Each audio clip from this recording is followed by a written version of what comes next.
Dave Tandem. Great speech. Mr Chair, I'm keen to take a call on this justice segment of this debate.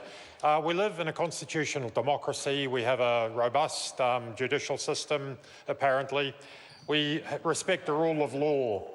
It is unfortunate, however, that in recent times, particularly the last couple of years, the whole question of access to that justice system has gone to the forefront of a lot of people's thinking. Particularly in terms of the cost of accessing the justice system and issues of geography. The fact that where you live in New Zealand, your physical location can be one significant determinant of whether or not you can get a fair shake from the justice sector, from the justice system. I think that's unacceptable.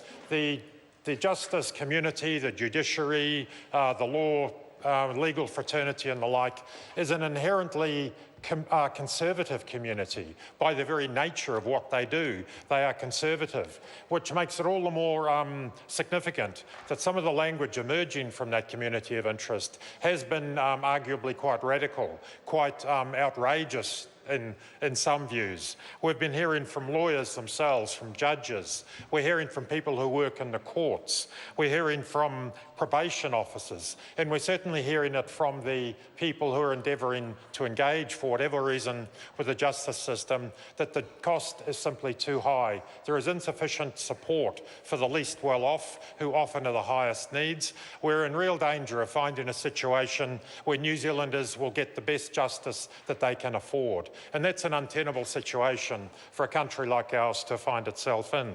So one exemplar of that, legal aid. Yes, most people, if you ask them, will assure you, oh yes, for those who can't afford a lawyer, we have a good legal aid service. So the threshold for legal aid is set at such a rate that if a person is on average working more than 30 hours a week at minimum wage, then they are above the income level for legal aid assistance. That is a ridiculous proposition.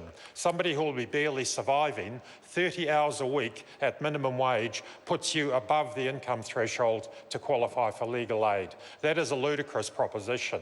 It's not only the least well-off, even moderately well-income, middle-income families increasingly are finding it difficult, where you get separations and the like if you need the intervention of the courts. It's becoming extremely problematic for people to get into that justice system. And that's unacceptable. It is a result directly of policy, of budget decisions. We need to do better. We can do better. So even in terms of legal aid, a lot of the larger partnerships who historically have done a significant amount of work, some of it pro bono, are starting to back off because they simply cannot afford the level of contribution they're making to subsidise the inadequate budget that's going to the judiciary, to the justice system.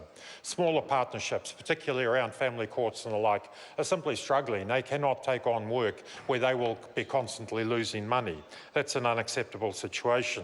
The net, if you like, the safety net, one of them, the community law centres, and I've engaged with a number of them just in the last 4 to 6 weeks, are all overstretched, under-resourced. They are working on goodwill, and inevitably that pool of goodwill will diminish over time. When they are simply reach the point of exhaustion, they cannot continue to meet the level of demand. In fact, they are not meeting the level of demand now because their funding often is insecure, it is insufficient, and it really leaves people with nowhere to go.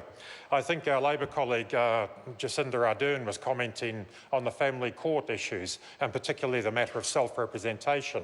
That is a very real and growing problem, as is the phenomenon that so many more people now are claiming urgency in order that they can have legal representation when they enter the family court. That is a perverse outcome, but an entirely predictable one of the very poorly thought out reforms that we saw 2014, 18 months, sort of 2 years ago. We need to do a lot better in that sense if we are going to continue to be a country with an accessible, with a robust and with an accessible justice system. We need to put the resources where they need to go and stop pretending, stop denying that there is not a problem.